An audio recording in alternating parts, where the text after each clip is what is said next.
Donc, bonsoir à tous, merci d'avoir fait le déplacement pour cette conférence. Et donc, on va profiter de cette belle journée ensoleillée pour la poursuivre en allant se promener autour des lacs d'altitude et un peu discuter de leur fonctionnement et de leur écologie. Donc là, je vous ai mis une photo, on est sur le lac d'Anterne qui est dans la réserve de Sixte-Passy, un lac que vous allez souvent revoir derrière moi.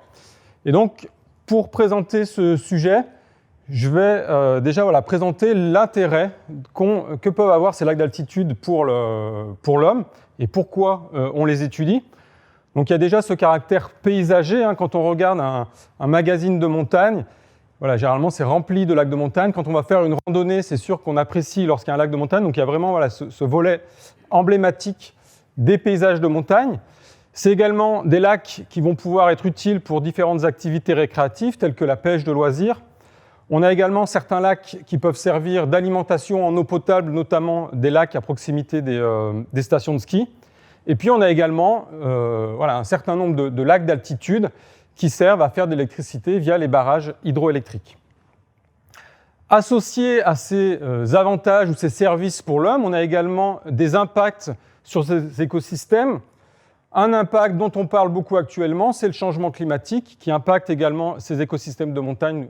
Donc je reviendrai sur ce problème. On a également la présence de poissons dans ces lacs qui naturellement sont sans poissons. Et on verra, le fait d'avoir rajouté des poissons, ça a également un effet sur ces lacs.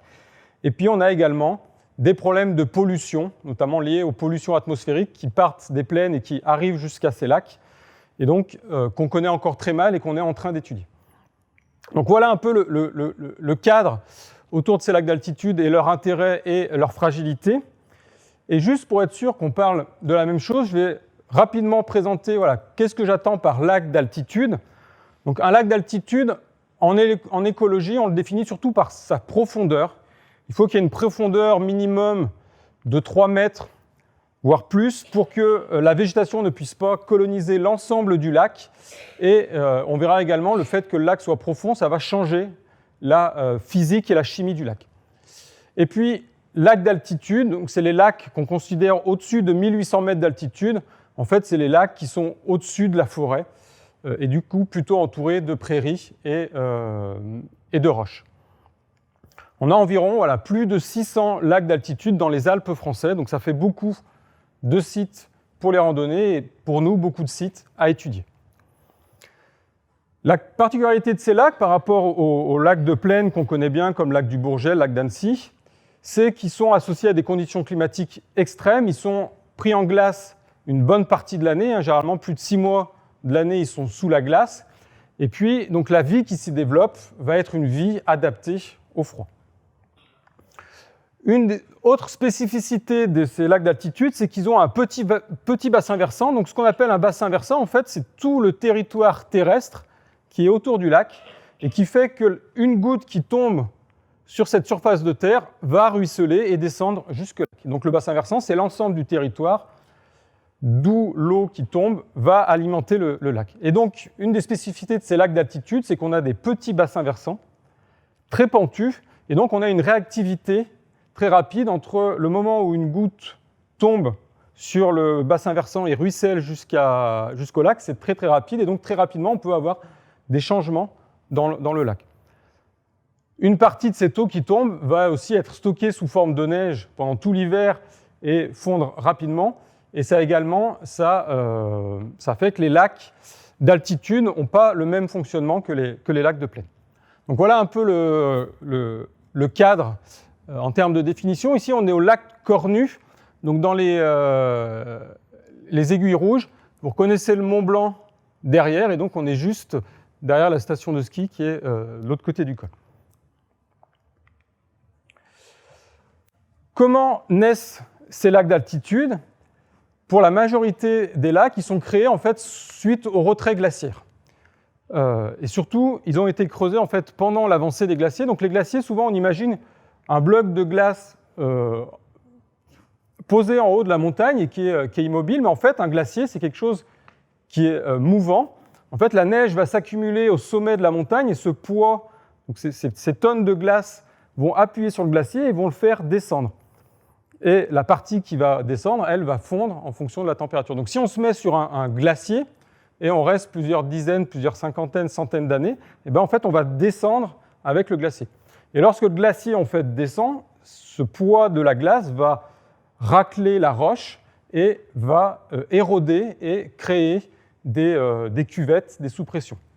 Et puis il y a certains endroits, ce qu'on appelle les verrous, vous avez des roches qui vont être plus dures et qui vont résister au frottement de la glace. Et donc, lorsque le glacier se retire, dans les zones de roches dures, on a un verrou glaciaire qui sera finalement ce qui va bloquer l'eau. Et puis, derrière, vous avez le surcreusement lié au glacier. Ici, on est sur un lac avec une profondeur de 22 mètres.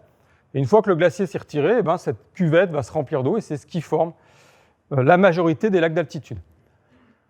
Donc, actuellement, avec le retrait des glaciers suite au changement climatique, eh bien, on a formation de nombreux lacs. Donc, par exemple, en Suisse, suite au retrait des glaciers, on s'attend à ce que 500 nouveaux lacs apparaissent dans les 10 mois jusqu'en 2100, ce qui fait à peu près 30% des lacs d'altitude par rapport à l'actuel. On a également des lacs qui vont se former par éboulement. Et donc, vous avez une partie de la montagne qui s'éboule et qui vient finalement bloquer le cours de l'eau, et ça va former un barrage. Et là, vous avez un exemple. Alors, pour l'instant, on est très Haute-Savoie, je suis désolé dans les photos, mais on est au lac Jovet. Donc, également dans le massif du Mont-Blanc, vous avez le massif du Mont-Blanc qui serait sur le Mont-Blanc, pardon, qui serait sur la droite. Et donc là, vous avez le lac Jovet qui, à l'origine, est issu du retrait du glacier, hein, qui a remonté la vallée et qui allait maintenant qui est au niveau du Mont-Blanc. Et donc, vous aviez à l'époque un grand lac qui a été formé par le retrait des glaciers. Et dans un deuxième temps, en fait, vous avez eu un éboulement. Et donc, on voit ici un amas de roches qui est lié à l'éboulement en fait, qui est venu d'ici et qui a formé, en fait, qui a découpé le lac en deux. Et donc maintenant, vous avez le grand lac Jovet et le petit lac Jovet. Associé à ces phénomènes de barrages liés à des éboulements, on a également des lacs de barrages anthropiques où là, on est venu soit surélever un lac naturel, soit venir faire barrage à un cours d'eau pour créer un lac d'altitude et ensuite pouvoir faire de l'électricité. Donc les lacs naissent principalement par rapport au retrait des glaciers, Les lacs, dans certains cas, est-ce que les lacs pourraient être amenés à disparaître, ces lacs d'altitude? Une des causes de la disparition de ces lacs d'altitude pourrait être notamment l'apport de sédiments. Et donc ici, on est en Vanoise avec les lacs du Carreau, hein, qui sont au fond de la vallée de Tarentaise et de Maurienne. Et vous avez deux lacs, le lac Noir du Carreau, qui est alimenté plutôt avec un bassin versant très minéral, et puis vous avez le lac Blanc du Carreau, qui est ici, qui se reconnaît par sa couleur turquoise, et qui est alimenté par un bassin versant où il y avait un glacier, et maintenant un reste de petits glaciers. Et donc en fait, le glacier, lorsqu'il, par ces phénomènes d'avancée et de retrait, en fait, il crée de la poudre de roche, hein, ce qu'on appelle de la farine glaciaire, et donc tous ces débris de roche vont couler jusqu'au lac et vont potentiellement remplir le lac de sédiments. Et donc c'est ça qui leur donne la couleur, cette couleur ici turquoise, mais qui peut être blanche, et c'est pour ça qu'on a beaucoup de lacs qui s'appellent les lacs blancs. En fait, c'est des lacs qui, à l'origine, étaient proches de glaciers et donc recevaient beaucoup de cette poussière, de cette poudre de sédiments. Et la lumière reflétant sur cette poudre blanche, c'est ce qui leur donne cette couleur laiteuse, cette couleur blanche. Et donc ici, on a le lac Blanc qui reçoit des sédiments dans le lac. Ce lac est en train de changer. Vous avez ici une photo qui date des années autour de 2010, où on avait une couleur turquoise classique de ces lacs blancs, et puis surtout une transparence. C'est quelque chose qu'on mesure en mettant un disque dans le lac et en regardant à partir de quelle profondeur on ne le discerne plus. On avait une transparence très très faible, de l'ordre de 50 cm, c'est-à-dire que lorsqu'on plongeait un objet dans le lac, au bout de 50 cm, on ne le voyait plus. Donc typique d'un lac qui reçoit beaucoup de farine glaciaire, de débris minéraux. Et puis, donc c'est un lac qu'on suit avec le Parc national de la Vanoise, et on voit que depuis 2017, c'est un lac qui est devenu très transparent, qui a perdu sa couleur laiteuse, et maintenant, quand on fait descendre ce disque qui nous permet de mesurer la transparence, on observe ce disque jusqu'au fond du lac, et donc on a un lac qui est devenu pratiquement transparent. Et donc il n'y a plus de sédiments qui vient alimenter ce lac. Alors pourquoi on a observé ce changement? Si on prend un peu de hauteur, vous retrouvez le lac blanc du Carreau et puis son voisin, le lac Noir. En 2006, vous voyez qu'on est dans un contexte encore beaucoup influencé par les glaciers, et donc le glacier est encore très proche et vient alimenter le lac de ces débris minéraux. En 2012, vous voyez que le bassin versant s'est beaucoup minéralisé, le glacier s'est réduit, et en fait, vous avez formation de nouveaux lacs qui vont venir faire barrage à cette farine sédimentaire, à cette poudre de sédiments. Et donc les sédiments, anciennement descendaient jusqu'au lac et étaient en train de le combler, et maintenant les sédiments s'arrêtent dans ces lacs. Et puis en 2015, on voit que le lac est devenu un bleu très foncé, même les lacs au-dessus sont en train de changer de couleur, et donc l'influence du glacier est de plus en plus faible. Et donc on n'a plus d'apport de sédiments et on n'a plus de comblement du lac blanc. Donc d'un côté, c'est une bonne nouvelle parce que le lac blanc est sauvé, il ne va pas se remplir de sédiments. Mais d'un côté, on observe des changements dans ce fonctionnement du lac très rapides. Ce comblement, cette sédimentation, généralement, elle n'est pas assez forte pour pouvoir complètement combler le lac et faire disparaître le lac. Par contre, on observe surtout son influence au niveau des deltas, donc c'est-à-dire où la rivière va se jeter dans le lac. Et là, vous avez un exemple au lac de la Muselle. Donc c'est un lac qui est en face des deux Alpes, on est dans le massif des Écrins. Et donc, vous voyez, au niveau du delta, de la zone d'arrivée de l'affluent dans le lac, on a un amas de sédiments qui vient combler le lac. Ces sédiments, on les observe ici. Vous avez une carotte de sédiments qui a été prélevée à l'aide de cette embarcation. Donc, on fait descendre un tube de plastique au fond du lac.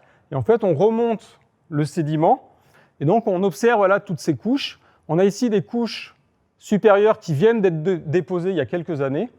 Et puis, à forte profondeur du sédiment, on a des couches de sédiments qui sont déposées il y a des dizaines, des centaines, voire des milliers d'années.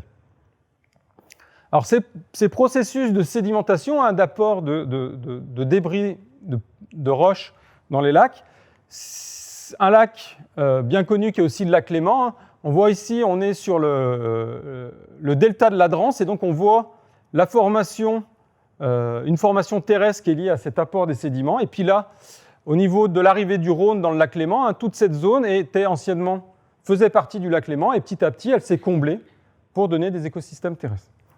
Et donc voilà, c'est une dynamique qu'on observe dans certains lacs. On a des lacs qui sont en train de rétrécir parce qu'ils se comblent avec les sédiments. Donc voilà comment apparaissent les lacs. Voilà comment les lacs disparaissent pas, mais perdent en profondeur ou perdent en surface. Si on revient un peu sur cette spécificité des lacs d'altitude par rapport aux lacs de plaine, je voudrais revenir sur cette notion de froid qui est très important. On a des changements de température jour-nuit qui sont très importants, beaucoup plus qu'en plaine, et donc qui vont également impacter, modifier la vie qui s'y développe.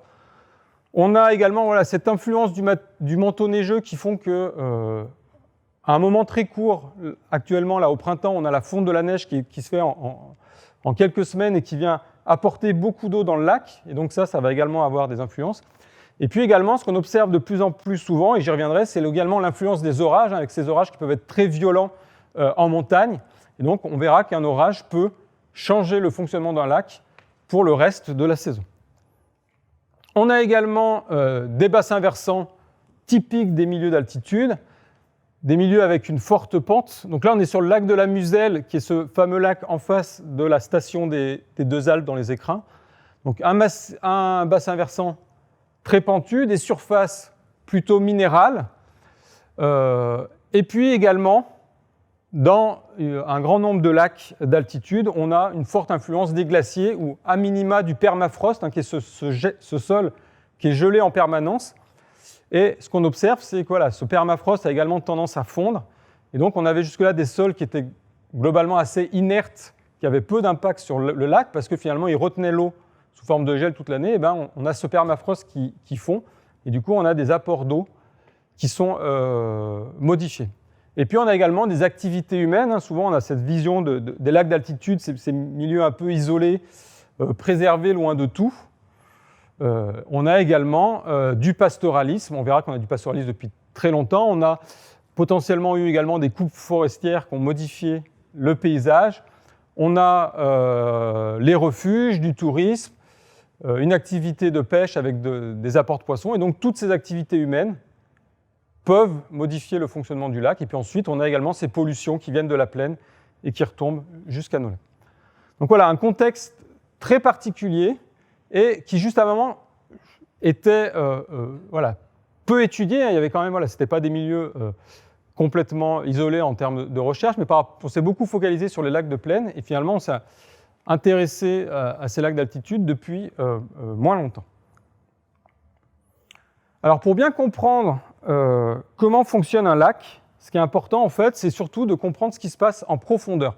Et un des paramètres le plus important, c'est un paramètre qui est très très simple, qui parle à tout le monde et qui, finalement, on va voir que ça explique beaucoup de choses dans les lacs d'altitude, c'est la température. Et une des propriétés de l'eau, c'est que sa densité est maximale à 4 degrés. Ça veut dire quoi? En gros, ça veut dire qu'une eau à 4 degrés sera plus lourde qu'une eau à 10-15 degrés, mais elle sera également plus lourde qu'une eau à 1, 2 ou 3 degrés. Souvent, on a tendance à avoir comme message simple, l'eau froide est plus lourde que l'eau chaude. En fait, ce n'est pas vrai. C'est l'eau à 4 degrés qui est plus lourde que les eaux à 1 degré ou les eaux à 10 degrés. Et donc, ce que ça va entraîner, c'est tout un mécanisme de stratification du lac. En été, nos lacs d'altitude, au-dessus de 1800 mètres, ils sont généralement autour de 15 degrés en surface parce qu'on a un réchauffement du soleil. Et puis, on a ces eaux du fond plus froides qui sont non influencées par l'énergie du soleil, qui vont se refroidir et du coup qui vont être plus lourdes que l'eau de surface. Et en fait, cette différence de température amène une différence de densité et donc ces eaux ne seront pas capables de se mélanger. Et donc un lac en été, il faut l'imaginer, en fait, c'est comme si vous étendiez un grand film de cellophane de part et d'autre du lac et en fait, vous avez la partie haute du lac qui est chaude et qui reste en surface, et puis la partie basse du lac qui reste froide et qui reste au fond du lac. Donc, ce qui fait que tout au long de l'été, en fait, l'eau du lac, au fond, va perdre en oxygène, peut s'enrichir aussi en nutriments, et du coup sera complètement déconnectée de ce qui se passe en surface. Et donc, c'est ce qu'on appelle la stratification estivale. De l'eau chaude en surface, donc si vous vous baignez dans les lacs d'altitude, il faut plutôt faire la planche dans cette limite-là. Et puis, au fond, de l'eau froide, très peu oxygénée. Et donc, s'il y a des poissons dans ce lac, ils vont plutôt tendance à vouloir chercher des eaux froides mais oxygénées, et donc ils seront plutôt situés dans cette zone-là. À l'automne, la température de l'air diminue, et il arrive un moment où l'eau de surface va être autour de 4 degrés, donc à la même température que l'eau du fond, et donc on a finalement la densité, le poids de l'eau qui est le même de partout, et donc à ce moment-là, le vent, notamment, peut brasser l'eau, et c'est ce qu'on appelle le retournement du lac, on en parle également pour nos grands lacs, et donc à l'automne, vous avez l'eau du fond qui remonte à la surface, et l'eau de surface qui plonge au fond du lac, et donc qui ramène de l'oxygène, qui mélange le lac. Donc on parle de brassage. En hiver, la particularité des lacs d'altitude, c'est cette formation de glace qui se met à la surface, donc on a à peu près 1 mètre à 1 mètre 30 de glace qui se forme à peu près dans tous les lacs qu'on suit, avec une couche de glace. Ce n'est pas un bloc de glace épais, mais en fait, on a un millefeuille de glace dure et de glace plutôt molle. Et sous cette glace, l'eau va être relativement froide, va être refroidie par la glace, et donc on aura une eau proche de 1 à 2 degrés. Et puis l'eau chaude d'un lac d'hiver, c'est-à-dire de l'eau à 4 degrés, finalement, elle est plus lourde et elle va s'enfoncer au fond du lac. Et donc pareil, en hiver, vous avez le même processus qu'en été. Vous avez de l'eau très froide en surface qui ne peut pas se mélanger avec de l'eau à 4 degrés au fond du lac. Et donc, à nouveau, vous avez cette couche cette stratification qui fait que, en plus, on a mis le lac sous glace, donc il n'y a plus d'oxygène qui est apporté. Et puis, l'eau reste au fond du lac, et donc, pareil, en hiver, très très rapidement, on va perdre de l'oxygène au fond du lac. Et donc là, les poissons vont plutôt avoir tendance à vouloir remonter pour récupérer de l'oxygène. Et puis au printemps, à nouveau, la température se réchauffe. Donc là, on est généralement autour de fin mai, mois de juin pour les lacs d'altitude. La glace fond, la température de surface se réchauffe, et donc il y a un moment où toute l'eau est à 4 degrés, et donc à nouveau, l'eau peut se mélanger, et à nouveau, vous avez un apport d'oxygène au fond du lac qui permet la reprise de la vie pour le printemps. Et donc cette stratification, elle est très importante pour comprendre ensuite comment fonctionne la physico-chimie du lac, et puis également comment peut s'installer la vie dans le lac.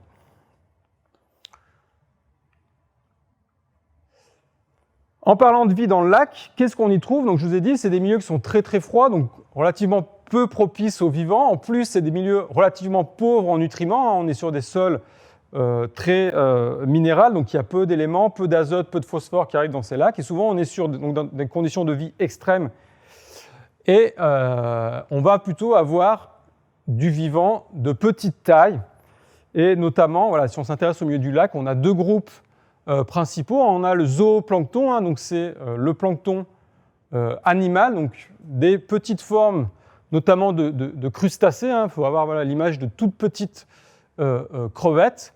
Et donc dans les lacs, notamment la vingtaine de lacs qu'on suit de façon un peu plus intense dans les Alpes, on a, en fonction des lacs, entre 5 à 21 espèces, voilà, ce qui est relativement peu, et donc on a une diversité du vivant qui est relativement faible. Par contre, on trouve certains zooplanctons qui sont typiques de ces milieux d'altitude et qu'on ne va pas retrouver en plaine. Ce zooplancton, il faut bien qu'il se nourrisse, et donc il va notamment consommer le phytoplancton et le microphytoplancton, qui sont donc les algues planctoniques, qui vont également se développer dans le lac. Et puis on a également toute une forme de petites formes de picoplancton, donc des tout petits organismes. Pas beaucoup à manger, il fait très froid, et donc forcément on a des formes de vie qui sont relativement petites. Un réseau trophique qui est relativement simple, donc ce qu'on appelle une chaîne alimentaire relativement simple, et donc fragile, puisque la moindre modification de la disparition d'une ou de quelques espèces peut remettre complètement en cause la chaîne alimentaire de ce lac. Si on se rapproche du littoral, on a également des insectes aquatiques, et notamment des larves aquatiques. Et puis moi, un de mes objets d'étude, c'est la végétation aquatique, et donc la végétation qui pousse au fond du lac. Et on va avoir notamment des plantes à fleurs. Je vous ai mis l'exemple ici de la renoncule déracinée. Donc c'est une renoncule, c'est une espèce qui est relativement proche du bouton d'or que vous connaissez dans la prairie. Donc ces plantes aquatiques, c'est des plantes qui, au cours de l'évolution, en fait, sont sorties de l'eau et ont donné nos plantes à fleurs qu'on a dans nos prairies. Et puis certaines ont décidé de retourner dans l'eau. Donc c'est le cas de cette renoncule déracinée, qui est une plante à fleurs à l'origine terrestre, qui s'est réadaptée à vivre dans l'eau. Et donc cette renoncule déracinée, on la trouve, c'est celle qui a le record d'altitude en France, on la trouve à autour de 2700 mètres en Vanoise, et on peut la trouver jusqu'à 4000, presque 5000 mètres d'altitude dans l'Himalaya. Et donc on peut voir que la végétation dans certains lacs est capable de s'installer. Et moi, c'est aussi ma frustration en tant que spécialiste de la végétation aquatique dans les lacs.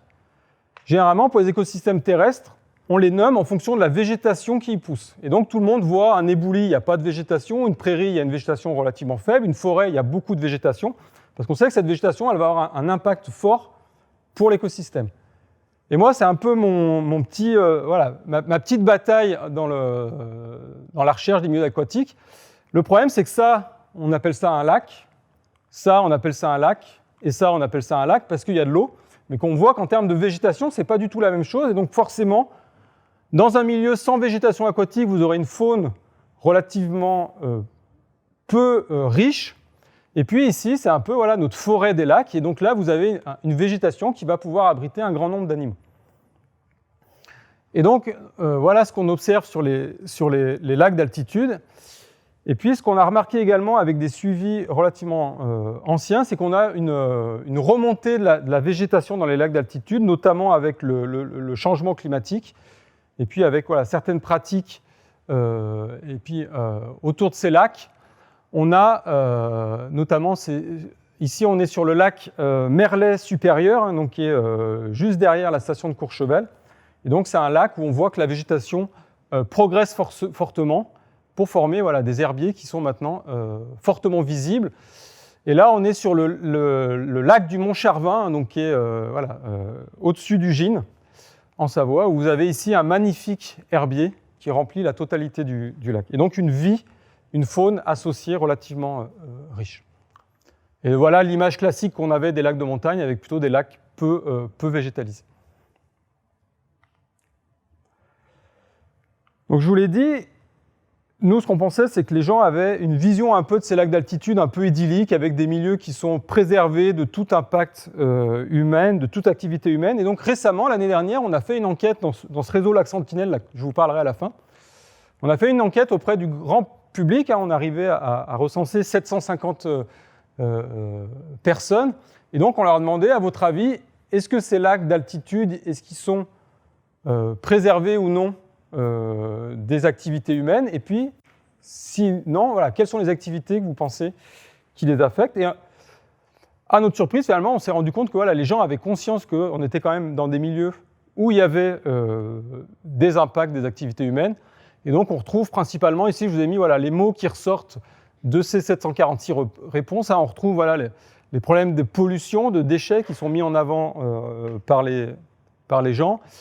Je ne l'aborderai pas, mais on pourra y revenir, l'impact de la baignade, le changement climatique, les bivouacs, la pêche, la crème solaire. Donc voilà, on voit que maintenant, voilà, les gens ont conscience que dans ces milieux emblématiques, ces milieux qui ont un peu une image idyllique, on a quand même des impacts des activités humaines.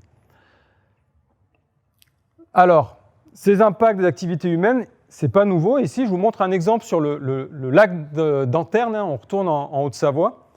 Et on a notamment à Chambéry des collègues qui travaillent sur ces carottes sédimentaires que je vous ai montrées, hein, le fait que le sédiment s'accumule d'année en année. Et donc, ils vont retrouver dans ce sédiment des traces potentielles des activités passées.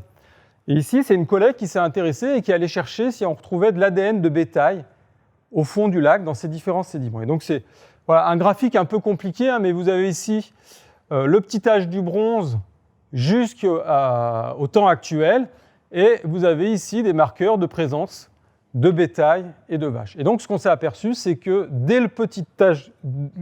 l'âge du bronze, eh ben, on avait une activité pastorale autour de ces lacs d'altitude, et forcément, qui a modifié le paysage, à la fois par le piétinement et la présence des troupeaux, et puis également par une activité de déforestation manuelle de ces lacs. Et donc ici, ce qu'ils ont montré, en fait, c'est les taux d'érosion. Donc là, on ne va pas regarder dans les détails, mais en gros, on voit que avec l'apport des troupeaux ou de la déforestation, en fait, qui viennent piétiner le sol, ou le fait d'enlever les arbres qui ne retiennent plus le sédiment, eh ben, on a une érosion et donc une quantité de sédiments plus importante qui arrive dans les lacs.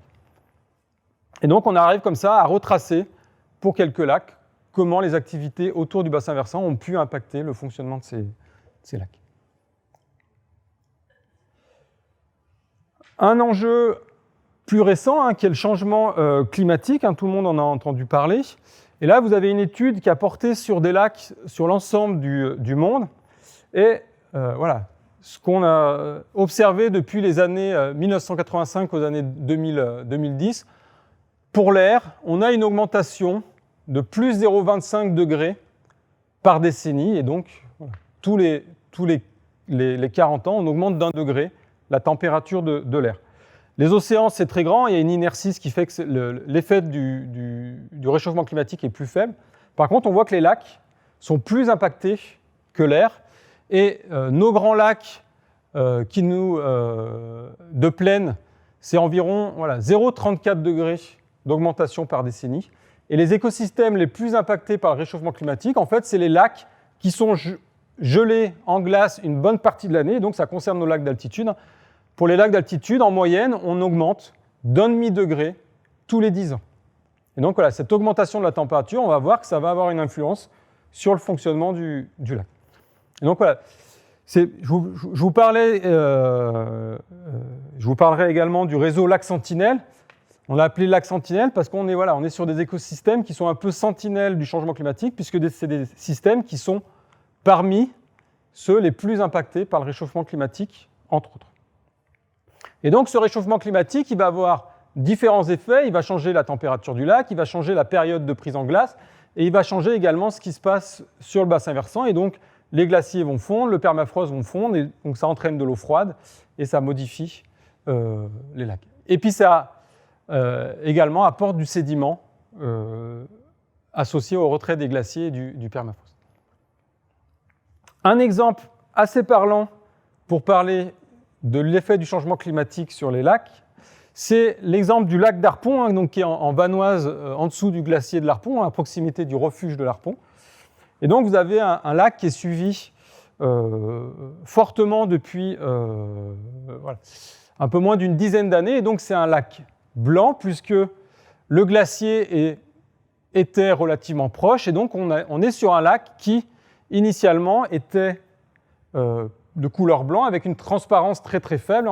Quand on faisait descendre notre disque dans le lac pour voir la transparence, il disparaissait au bout de 20 cm, 1 mètre. Donc un lac très très turbide. Et puis je vous ai mis ici, en fait, au milieu du lac, on a une petite bouée avec des capteurs de température qui enregistrent la température de l'eau toute l'année. Et vous avez ici, en bleu, représenté la température de surface de lac au cours des saisons. Et donc là, vous avez la température du lac en été, et ici, la température du lac en hiver. Et donc, jusqu'en 2019, on était sur un lac relativement froid, autour de 4-6 degrés durant tout l'été, donc un lac très froid. Et en 2019, quand on allait retourner chercher les capteurs, on a eu une petite surprise. Vous voyez ici, on a un lac qui se réchauffe fortement en été, avec une température qui est montée jusqu'à 12-14 degrés. Donc le lac, en une année, en fait, il a doublé de température. Au début, on espérait que c'était un phénomène juste sur une année, on va dire une mauvaise année, et puis on voit qu'en 2020, 2021, on retrouve ces fortes températures, et puis a priori, quand on retournera chercher les capteurs à l'automne 2022, on devrait être dans ces effets. Donc un lac qui s'est fortement réchauffé, et puis une transparence qui a également augmenté. Avant, on était sur un lac turbide, 51 mètres de transparente. Maintenant, on est plutôt sur un lac où on voit jusqu'à 3 mètres de profondeur. C'est les petits points gris que je vous ai mis là. Mais voilà, plutôt, on est autour de plus d'1 mètre, en tout cas, de transparence. Ça a également une influence sur l'oxygène du lac. Alors, les données sont un peu plus récentes, donc on voit moins l'effet, mais vous avez ici en orange la quantité d'oxygène qu'il y a au fond du lac. Et donc, en fait, ce qu'on voit, c'est que le fait que le lac se réchauffe en surface, il se stratifie. Et donc, comme je vous ai expliqué tout à l'heure, à partir du moment où le lac se stratifie, il n'y a plus ce mélange de l'eau, et donc il perd en oxygène au fond. Et donc maintenant, on voit que la première année, en 2019, on restait sur des quantités d'oxygène assez fortes. Et puis là, on est à peu près à une concentration d'oxygène qui est équivalent à la moitié de ce qu'on trouve dans l'air. Et ici, on est pratiquement dans des concentrations en oxygène qui sont proches de zéro. Et donc, on s'attend également à avoir un fonctionnement du lac.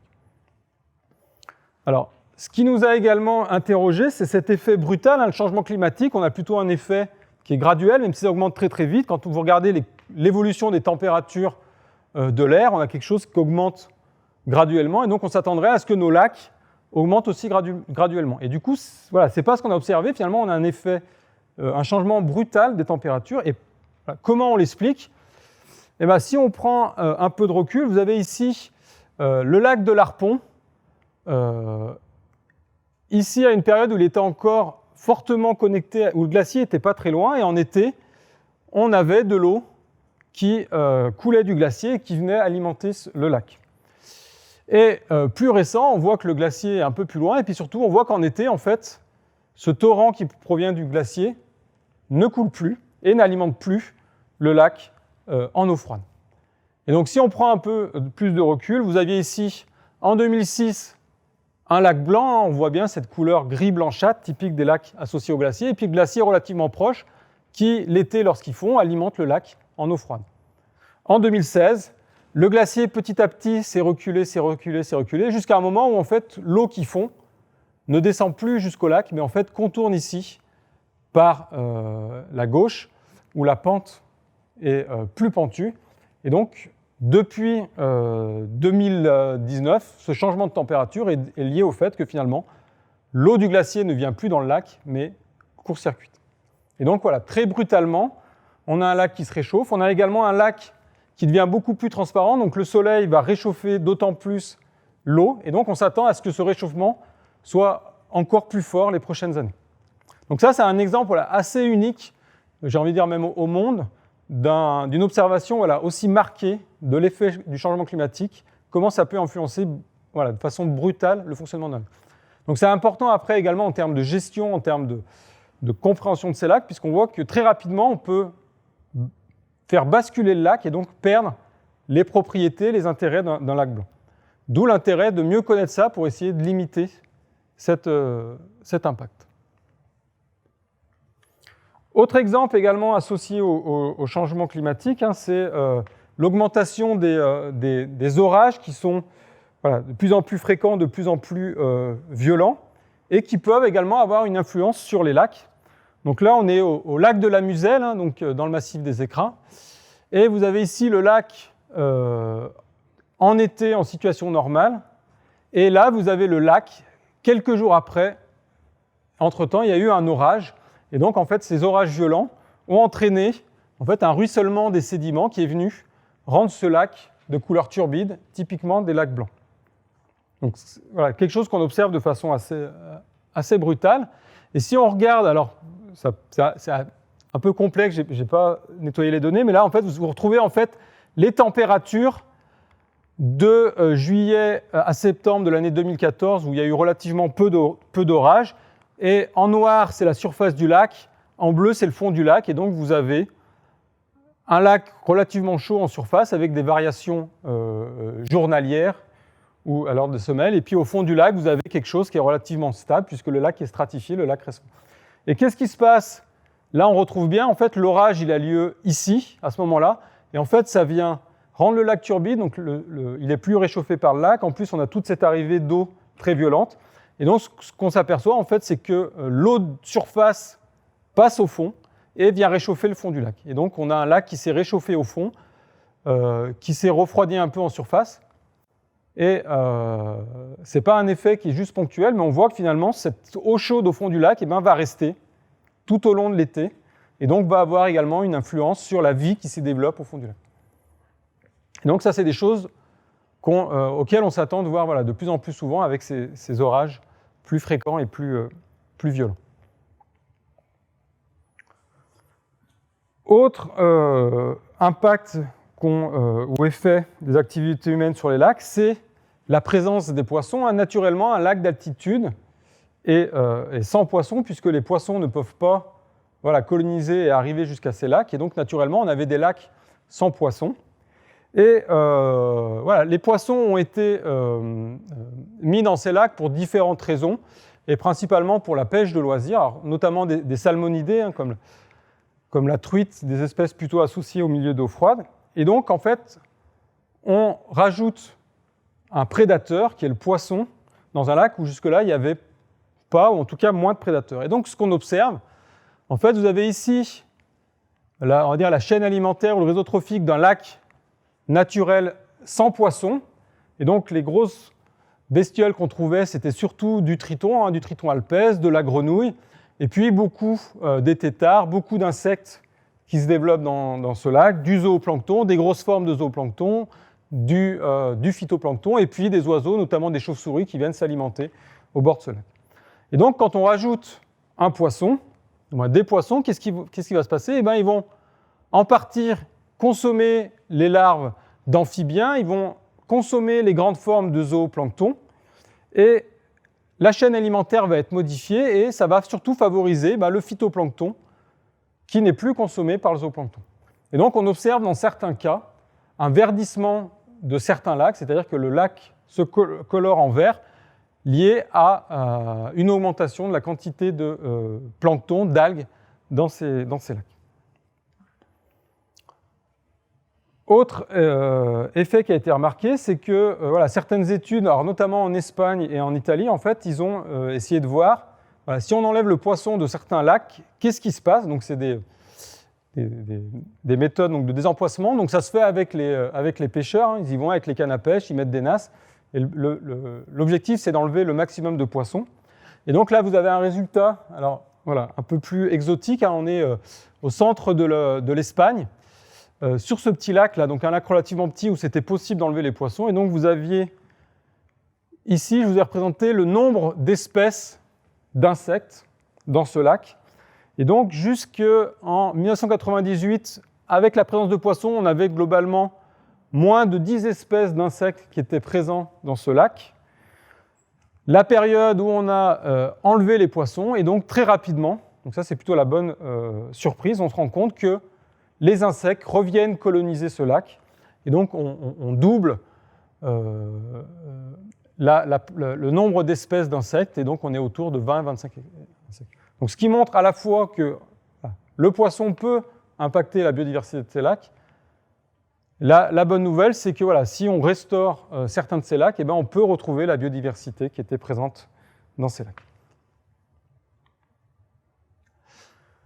Donc, les lacs d'altitude, des écosystèmes voilà, emblématiques. Hein, voilà. Quand on fait une randonnée, généralement, on apprécie le fait d'avoir un lac à proximité pour se randonner. Donc, des milieux voilà, importants pour nos territoires, mais qui sont fragiles. Et donc, on a besoin d'avoir une meilleure connaissance de ces milieux pour mieux les protéger, ou en tout cas voilà, mieux concilier les activités humaines et ces lacs d'altitude. Hein.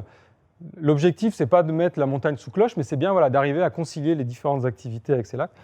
Et donc, face à ce constat, je finirai sur la présentation donc, du réseau Lac Sentinelle, qui est donc un réseau qui a été initié il y a un peu plus d'une dizaine d'années, et qui partait du constat en fait, que, notamment dans les espaces protégés, dans les parcs ou dans les réserves, on suivait les lacs d'altitude, mais chacun suivait les lacs avec sa méthode. En Haute-Savoie, ils suivaient les lacs de telle façon, en Vanoise d'une telle manière, dans les écrins également d'une autre façon. Et finalement, quand tous ces gens étaient autour de la table pour discuter de leur lac d'altitude, eh ben, comme ils n'avaient pas observé, pas suivi la même chose, finalement, ils avaient du mal à discuter.